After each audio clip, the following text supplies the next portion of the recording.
যারা যারা offline form ভরছ কিন্তু ভরতে অসুবিধা হচ্ছে, তো তাদের জন্য এই ভিডিওটা। তো এটা হচ্ছে ক্যাম্প থেকে আনা রেজিস্ট্রেশন নাম্বার দেওয়া ফর্ম। তো এই ফর্মটা আজ আমি তোমাদের সামনে ভরবো আর তোমাদের দেখাবো যে কী করে ভুল না করে ফর্মটা ভরা যাবে। তো চলো ভিডিওটা দেখতে থাকো শেষ পর্যন্ত। তো এখানে হচ্ছে প্রথমে আধার নাম্বার। তো এখানে প্রথমে আমি আধার নাম্বার দেব। তো আমি আমার আধার নাম্বার দিয়ে দিলাম। তারপরে আছে বেনিফিশিয়ারি নেম, উপভোক্তার নাম, যার নামে ফর্মটা ফিল আপ করা হচ্ছে তার নাম, মাধ্যমিক বা সমমানের পরীক্ষা অনুযায়ী, মানে মাধ্যমিকের অ্যাডমিট কার্ডে বা মাধ্যমিকের মার্কশিটে যে নাম রয়েছে সেই নামে এখানে দিতে হবে, সব ক্যাপিটাল। তো আমার মাধ্যমিকের অ্যাডমিটে যে নাম রয়েছে সেই নাম আমি এখানে দিয়ে দিলাম। তারপরে রয়েছে mobile number linked with bank account. তোমার ব্যাঙ্কের অ্যাকাউন্টের সাথে যে মোবাইল নাম্বার লিঙ্ক রয়েছে সেই নাম্বারটা এখানে দিতে হবে। তো মোবাইল নাম্বারটা আমি দিয়ে দিলাম। তারপরে রয়েছে ইমেল আইডি যদি থাকে। তো ইমেল আইডি যদি থাকে তাহলে দিতে পারো, আর যদি না থাকে তাহলে না দিতে পারো। তারপর রয়েছে জেন্ডার, মানে তুমি মেল না ফিমেল, এখানে টিক দাও। তারপরে তোমার জন্ম তারিখ। তো এখানে আমি আমার জন্মসাল দিয়ে দিলাম। আর এখানে দিতে হবে 1/4/2026 হিসাবে তোমার যত বয়স। তো আমার 2000 সালের আগস্ট মাসে জন্ম, তো সেই হিসাবে আমার হচ্ছে 25 বছর। তো এই আমি দিয়ে দিলাম। তারপর রয়েছে পিতার নাম, এখানে বাবার নাম দেব। তারপর রয়েছে মাতার নাম, এখানে মায়ের নাম দেব। তারপর রয়েছে স্বামী বা স্ত্রীর নাম, যদি কেউ বিবাহিত হয়ে থাকো তাহলে স্বামী বা স্ত্রীর নাম এখানে দেবে, না হলে ছেড়ে দেবে। তারপর রয়েছে ST SC category, OBC category. তো যাদের পাশে বর্তমানে রিভ্যালিডেশন সার্টিফিকেট রয়েছে তারা এখানে সার্টিফিকেট নাম্বার দেবে, আর যাদের পাশে নেই তারা ছেড়ে দেবে। তারপর রয়েছে ম্যারিড বা আনম্যারিড। তো যারা বিবাহিত তারা ম্যারিডে টিক দেবে, যারা অবিবাহিত তারা এখানে আনম্যারিডে টিক দেবে।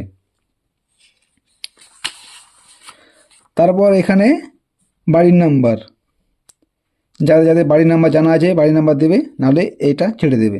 তারপর ভিলেজ, এখানে ভিলেজটা দিয়ে দাও।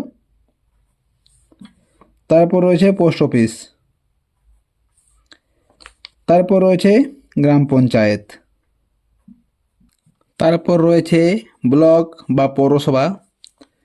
তো আমাদের ব্লক হচ্ছে ঝালদা 2। তারপর হচ্ছে পুলিশ স্টেশন।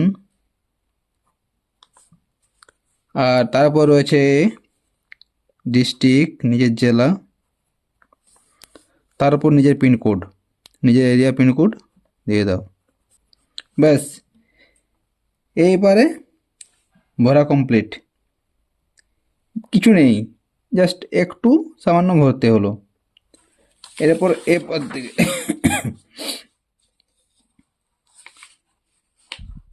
এরপর দিকে রয়েছে প্রথমেই মাধ্যমিকের রোল নাম্বার, যেটা আপনাদের মাধ্যমিকের অ্যাডমিটে দেখবে উপরে দেওয়া আছে রোল আর নাম্বার।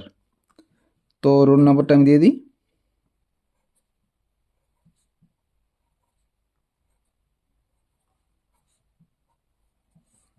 এখানে আছে নাম্বার।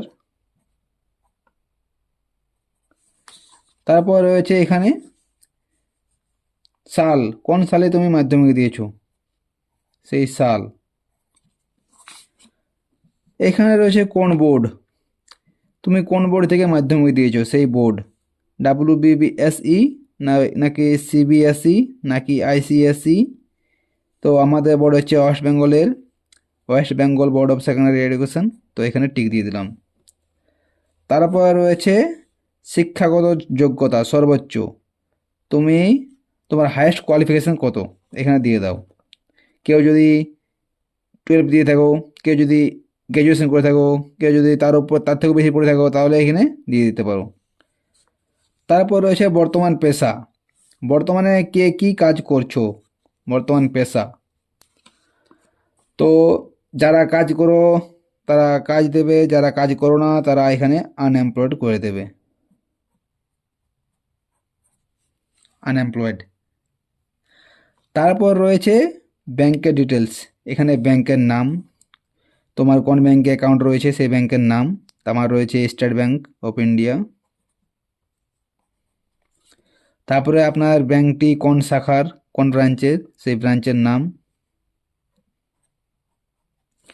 তারপরে আপনার এখানে ব্যাংক অ্যাকাউন্ট নাম্বার। তারপরে এখানে আইএফএসসি কোড। তারপরে এখানে রয়েছে অন্য কোনো সরকারি সাহায্য পান কি না, রাজ্য সরকার প্রদত্ত শিক্ষাগত সুবিধা বা বৃত্তি ছাড়া কোনো কিছু পান নাকি। যেমন আপনি যদি কৃষক বন্ধু পান, আপনি যদি কোনো কিছু অন্য পেনশন পান, তাহলে যদি পান তাহলে এখানে ডিটেলস দিন, হ্যাঁ কি না। যদি পেয়ে থাকেন তাহলে এখানে বিস্তারিত জানাতে বলছে আপনি কিসের টাকা পান। তো আর যারা না পান তারা এখানে নাতে টিক দিয়ে দেবেন।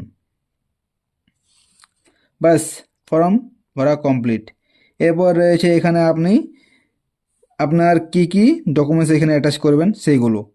মাধ্যমিকের প্রথমে রয়েছে মাধ্যমিকের অ্যাডমিট, তারপর রয়েছে মাধ্যমিকের মার্কশিট বা সার্টিফিকেট, তারপর রয়েছে আপনার আধার কার্ডের কপি, তারপর রয়েছে আপনার ভোটার কার্ডের কপি, তারপর রয়েছে আপনার ব্যাঙ্ক অ্যাকাউন্টের কপি, তারপর রয়েছে আপনার এসটি এসসি ওবিসি সার্টিফিকেট।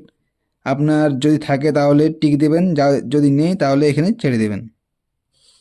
ব্যাস, এরপরে আপনি এখানে কোন তারিখে জমা করছেন সেই তারিখটা, এখানে আপনার সিগনেচার। ব্যাস, আপনার ফর্ম ভরা কমপ্লিট। এরপরে এখানে একটা ফটো দেবেন, ফটোর উপরে একটা সিগনেচার করে দেবেন। ব্যাস, তাহলেই হয়ে গেল। তারপরে আপনি ফর্মটার সাথে ওই জেরক্সগুলো অ্যাটাচ করবেন, তারপর জমা করে দেবেন। বন্ধুরা, ভিডিওটা কেমন লাগলো? ভিডিওটা ভালো লাগলে অবশ্যই লাইক কমেন্ট শেয়ার করবেন, আর যারা যারা আমার চ্যানেল নতুন, চ্যানেলটা সাবস্ক্রাইব করে দেবেন। তো চলো, আবার দেখা হবে নতুন ভিডিওর সঙ্গে। আর যারা আমাদের রাজ্যের বাইরে আছো, বাড়ি আসতে পারছো না, অনলাইন থেকে যদি ফর্ম ভরতে যাও, তো আমার চ্যানেলের ভিডিও রয়েছে, ভিডিওটা শেষ পর্যন্ত দেখবে আর অনলাইন থেকে ফর্ম ফিল আপ করে নেবে। তো চলো বন্ধুরা, আবার দেখা হবে নতুন ভিডিওর সঙ্গে। চলো, টাটা, বাই বাই।